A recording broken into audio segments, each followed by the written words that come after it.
দর্শক, আজকে আমরা কথা বলবো আর্থ্রাইটিসে ফিজিওথেরাপির ভূমিকা নিয়ে। আমি কথা বলছি doctor M Yasin Ali, chairman, Dhaka city physiotherapy hospital.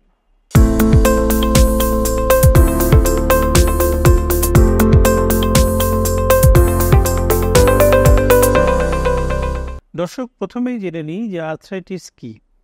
Arthritis হচ্ছে এক ধরনের ইনফ্লামেটরি ডিজিজ, যেটাকে মেডিকেল ভাষায় আর্থ্রাইটিস বলে। সাধারণত বাংলায় আমরা বলি হাড় এবং জোড়ার প্রদাহ জনিত রোগ।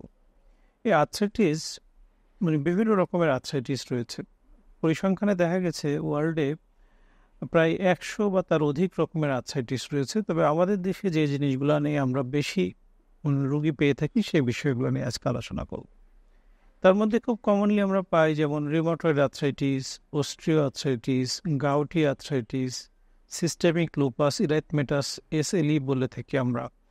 এই সমস্যাগুলো আমরা বেশি পাই। এছাড়া স্পাইনের একটা আর্থ্রাইটিস আমরা পাই, যেটাকে আমরা স্পন্ডাইলোআর্থোপ্যাথি বা অ্যাঙ্কাইলোজিং স্পন্ডালাইটিস বলি। আমাদের দেশের প্রেক্ষাপটে এই সমস্যাগুলোই বেশি পায়। এখন একটু সংক্ষেপে জেনে নিই যে এই আর্থ্রাইটিসগুলো কীরকম। যেমন রিউমাটয়েড আর্থ্রাইটিস, এটা কী ধরনের উপসর্গ থাকে? রিউমাটয়েড আর্থ্রাইটিস একটা অটো ইমিউন ডিজিজ। এটা আমাদের শরীরের যে রোগ প্রতিরোধ ক্ষমতা থাকে এটাকে প্রিভেন্ট করতে পারে না। সো এই ডিজিজে যেটা হয়, আমাদের হাত পায়ের ছোটো ছোটো জয়েন্টগুলোতে প্রথমে অ্যাটাক করে, জয়েন্টগুলো ব্যথা হয়, ফুলে যায়। সকালে ঘুম থেকে ওঠা বা একটু রেস্ট পজিশন থেকে ওঠার সময় ব্যথাটা তীব্র থেকে তীব্রতর হয়।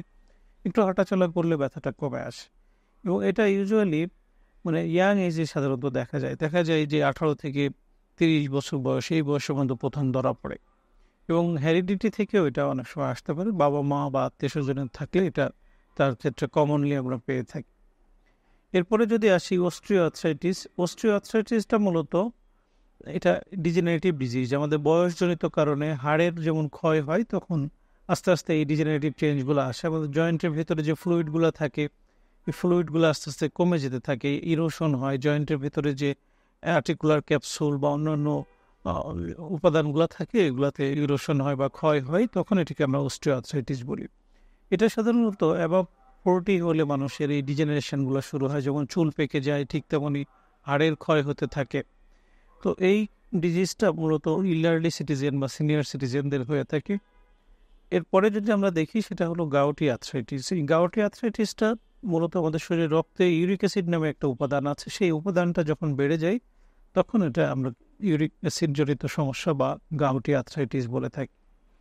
এছাড়া যেটা সিস্টেমিক লুপাস এরিথমেটাস বা অ্যাঙ্কাইলোজিং স্পন্ডালাইটিস, এইগুলোও আমাদের খুব কমনলি পেয়ে থাকি। অ্যাঙ্কাইলোজিং স্পন্ডালাইটিসে কী হয়, যে মেরুদণ্ডের যে আমাদের গঠন আছে, আমি একটু দর্শকদের যদি দেখাই যে আমাদের মেরুদণ্ডটাকে একটা কার্ভ আছে, এই কার্ভগুলা এই রোগে স্ট্রেট করে ফেলে, সোজা হয়ে যায়, যার ফলে পেশেন্টের মুভমেন্ট করতে কষ্ট হয়। ডানে বামে ঘোরা, উপরে নিচে নেওয়া, এগুলো করতে পারে না, আস্তে আস্তে স্ট্রেট হয়ে যায়। তো এই যে আর্থ্রাইটিসগুলো নিয়ে আমরা জানলাম, এই আর্থ্রাইটিসগুলোর যে চিকিৎসা, সেখানে একটা বিরাট ভূমিকা পালন করে ফিজিওথেরাপি। এক্ষেত্রে যেমন কিছু ওষুধের রোল রয়েছে, কিছু সাপ্লিমেন্টের প্রয়োজন রয়েছে, প্লাস ফিজিওথেরাপির মাধ্যমে আমাদের এই রোগীগুলোকে সচল রাখতে হলে ফিজিওথেরাপির বিকল্প নাই। এই রোগগুলোতে কী হয়, জয়েন্টগুলো আস্তে আস্তে স্টিফ হয়ে যায়, শক্ত হয়ে যায়, জমাট বেঁধে যায়। ফিজিওথেরাপির মাধ্যমে আমরা সেগুলো সচল রাখতে পারি, ইনফ্লামেশনগুলো কমাতে পারি এবং পেশেন্টের যে স্বাভাবিক জীবনযাপন, সেই জীবনযাপনকে স্বাভাবিক রাখতে ফিজিওথেরাপি অনেক সাহায্য করে।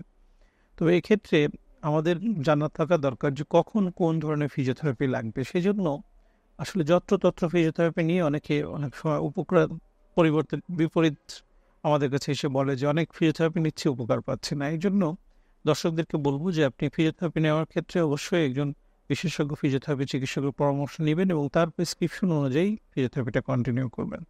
এবং এটা প্রপারলি ফিজিওথেরাপি যদি নিতে পারেন, তাহলে এই আর্থ্রাইটিস রিলেটেড সমস্যা নিয়ে আপনার ভোগান্তি অনেকাংশে কমে আসবে। ধন্যবাদ সবাইকে।